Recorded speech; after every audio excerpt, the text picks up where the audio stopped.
All right. Hello. Welcome back. It's been a bit, but we're here reading Pride and Prejudice and Zombies. We're on chapter 14. Man, I don't even remember where we were. Let's see. Soften tone. Basically, I think they're all still at the house and they're still planning parties and stuff. And oh, we met Mr. Collins. That's right. Mr. Collins is is the cousin of Mr. Bennet. That's right. Never mind. So Mr. Collins comes over and he could possibly just take everyone's money, or not money, house, if Mr. Bennet dies. Take him all away from the girls. Anyways, we're gonna try and be quick today, because there's only a few more days before Halloween. I only got so little and a lot of book to read, so I'm going to try and read quickly. We'll see how it goes. But, chapter 14, welcome back. During dinner, Mr. Bennet scarcely spoke at all, but when the servants were withdrawn, he thought it time to have some conversation with his guest, and therefore started a subject in which he expected him to shine, by observing that he seemed very fortunate in his patroness. Lady Catherine de Bourgh was not only one of King Richard's servants, the king's richest servants, but also one of the deadliest. Mr. Bennet could not have chosen better. Mr. Collins was eloquent in her praise, offering that he had never in his life witnessed such self-discipline in the person of rank. Lady Catherine was reckoned proud by many people he knew, but he had never seen anything but a singular dedication to the art of killing zombies. She had always spoken to him as she would to any other gentleman. She made not the smallest objection to his watching her spar, nor to his leaving the parish occasionally for a week or two to visit his relations. She had even advised him to marry as soon as he could, provided he chose with discretion. I oft dream of watching Lady Catherine Spa, said Elizabeth. Oh, I have oft dreamed of watching Lady Catherine Spa, said Elizabeth. Does she live near you? The garden in which stands my humble abode is separated only by a lane. Oh, the garden in which stands my humble abode is separated only by a lane from Rosings Park, her ladyship's residence. I think you said she was a widow, sir. Has she any family? She only has one daughter, the heiress of Rosings, and of a very extensive property. Ah, said Mrs. Bennet, shaking her head. Then she is much better off than many girls. And what sort of young lady is she? Is she handsome? She's a most charming young lady indeed. Lady Catherine herself says that in the point of true beauty, Mr. Bourgh is far superior to the handsomest of her sex, because there is that in her features which marks the young lady of distinguished birth. She is unfortunately of a sickly constitution, which has prevented her from following her mother's example in regards to the deadly arts. I fear she can hardly lift a saber, let alone wield one with such skill as her ladyship. Has she been presented? I do not remember her name among the ladies at court. Her indifferent state of health unhappily prevents her from being in town, and by that means, as I told Lady Catherine one day, has deprived the British court of its brightest ornament. And you may imagine that I am happy to offer these little delicate compliments, which are always acceptable to ladies. You judge very poorly, said Mr. Bennet. May I ask whether these pleasing attentions proceed from any impulse of the moment, or are the result of a previous study? They arise chiefly from what is passing at the time, and though I sometimes amuse myself with suggesting and arranging such little elegant compliments as may be adapted to ordinary occasions, I always wish to give them as unstudied as an air as possible. So he's just complimenting off the whim, I suppose. That's what I got. Mr. Bennet's expectations were fully answered. His cousin was as absurd as he had hoped, and he listened to him with the keenest enjoyment, maintaining at the same time the most resolute composure of countenance. When tea was over, Mr. Bennet was glad to invite him to read aloud to the ladies. Mr. Collins readily assented, and a book was produced. But on beholding it, for everything announced it to be from a circulating library, he started back, and begging pardon, protested that he never read such novels. Kitty stared at him, and Lydia exclaimed. Other books were produced, and after some deliberation, he chose Fordyce's Sermons.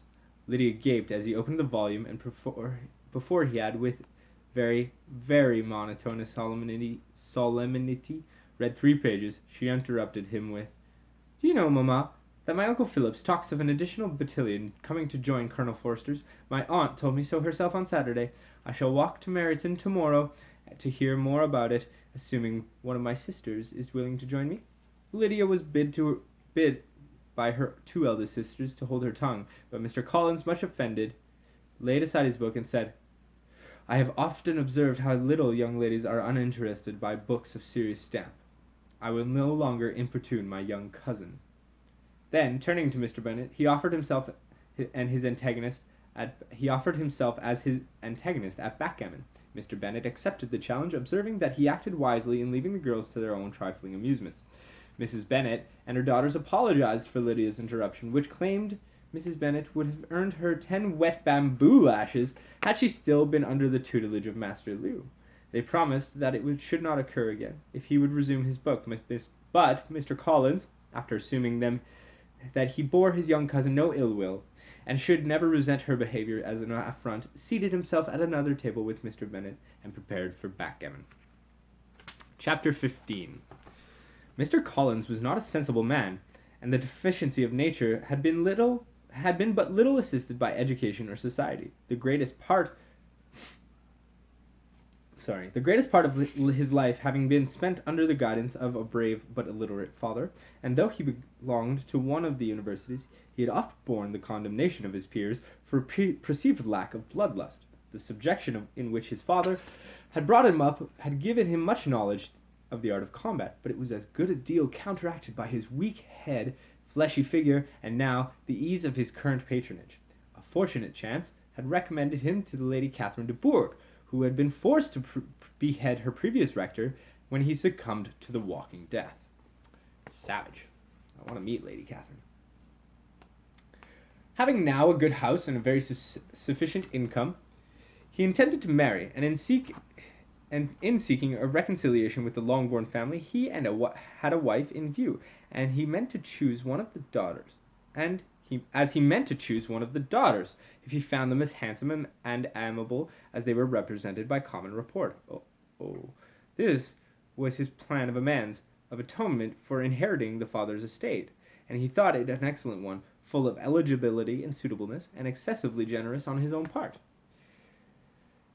Ah, boy. His plan did not vary on seeing them. The eldest daughter's lovely face and striking muscle tone confirmed his views, and for the first evening she was his settled choice. The next morning, however, he made an alteration, for in a quarter of an hour tete-a-tete with Mrs. Bennet before breakfast, a conversation beginning with his parsonage house, and leading unnaturally to the avowal of his hopes that a mistress might be found for it at Longbourn, produced from her a very complacent smiles and general encouragement, a caution against the very Jane he had fixed on. As to her younger, that's a lot to say, just to be like, yeah, the mother said, oh, by the way, Jane's like in love with someone else, so good luck, but nah, I would steer somewhere else. I don't know. Long-winded. You can say this book can be sometimes. As to her younger daughters, she could not take upon her to say could not positively answer, but she did not know of any preposition. Her eldest daughter, she must just mention, she felt it incumbent on her to hint, was likely to be engaged very soon. Elizabeth, equally next to Jane in birth and beauty, and perhaps surpassing her skill, succeeded her of course. Miss Bennet treasured up the hint, and trusted that she might soon have 2 daughters married, and the man, whom she could not bear to speak of the day before, was now high in her good graces. Lydia's intention of walking to Meryton was not forgotten. Every sister except Mary agreed to go with her, determined that she survive the trip. Mr. Collins was to attend him at the request of Mr. Bennet, who was most anxious to get rid of him and have his library to himself. Mr. Collins used the walk to Meryton to his advantage, spending most of it at the side of Elizabeth, who was watching the surrounding woods, prepared to meet to first sign of trouble with her brown Bess. Mr. Collins, who fancied himself a man of peace, carried neither barrel nor blade. He happily puffed away on his ivory and chestnut pipe, a gift from her ladyship, he boasted at the very opportunity. Why doesn't he just marry her? They were scarcely a quarter mile past the old croquet grounds when Elizabeth first caught the scent of death. Seeing her body tense, the other girls raised their muskets and closed ranks, ready to meet and attack from any direction. Is there some sort of trouble?" asked Mr. Collins, who suddenly looked as if he might faint. Elizabeth pressed her finger to her lips and motioned for her sisters to follow. She led them along the set of carriage tracks, her footsteps so light as to leave even the smallest grain of sand undisturbed. The tracks continued for a few yards, but before suddenly veering towards the woods, where broken branches signaled the very spot it had left its wheels, and plummeted into the ravine that paralleled one side of the road. Elizabeth peered over the side. Some 20 yards below, 8 or 9 blood-soaked zombies crawled over a shattered wagon and its leaking barrels. Most of them were busy picking the innards of the carriage horse, but one happy dreadful was scooping up the last morsels of a broken skull of the driver. A young girl the sisters recognized at once. "Good heavens!" whispered Jane. "Penny McGregor! Oh, poor miserable girl! How often we warned her not to ride alone."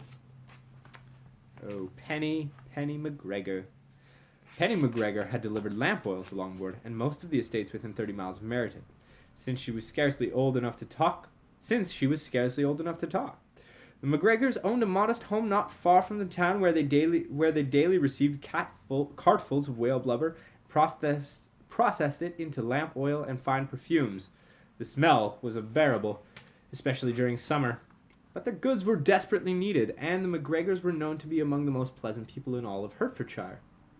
"God have mercy on that wretched girl," said Mr. Collins, who had joined them. "Wow."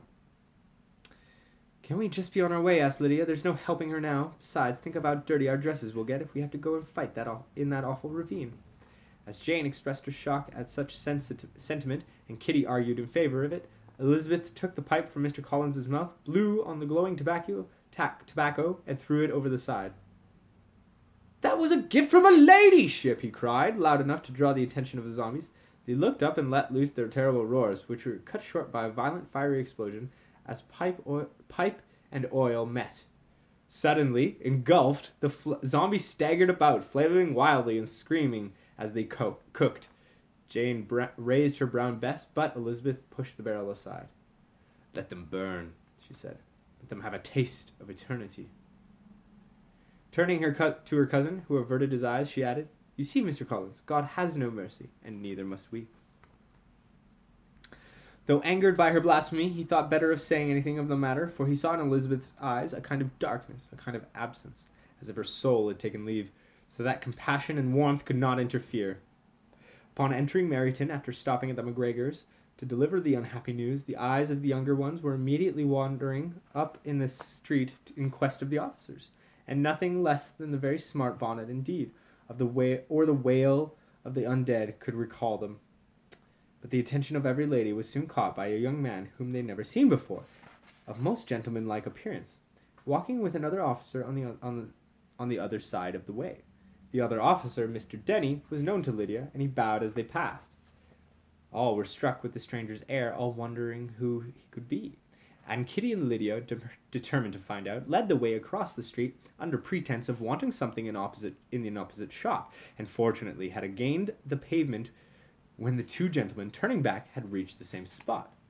Mr. Denny addressed them directly and entreated permission to introduce his friend, Mr. Wickham, who had returned with him the day before from town, and he was happy to say that he had accepted a commission into their corps.